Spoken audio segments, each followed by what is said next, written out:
ہاں جی، یہ نون ہے. نون کے اوپر 3 دندوں والی شد لگی ہوئی ہے.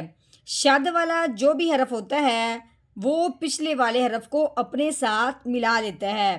جس طرح جزم والا حرف پچھلے والے کو اپنے ساتھ ملاتا ہے، اسی طرح شد والا حرف بھی پچھلے والے کو اپنے ساتھ ملاتا ہے. ٹھیک ہے. دوسری بات، جب شد آ جاتی ہے نون کے اوپر تو اس پہ تھوڑا سا اور دھیان کرنا ہوتا ہے، کیونکہ جب نون کے اوپر شد آئے یا میم کے اوپر شد آئے تو اس پہ ہمیشہ سے ہی گنا ہوتا ہے.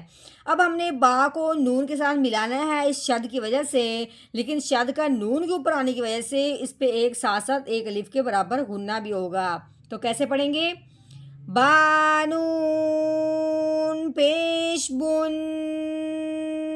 اب ہم نے کیا کیا ہے؟ ایک الف کے برابر گنا کر دیا، یعنی با کو نون کے ساتھ پڑھتے ہوئے جو بن کا ہے اس کو ایک الف کے برابر لمبا کر دینا ہے. بن اس طرح پڑھتے ہوئے ناک میں سے آواز نکالنی ہے تو وہ ہمارا ایک الف کے برابر گنا ہو جائے گا. لتاؤ کا بن.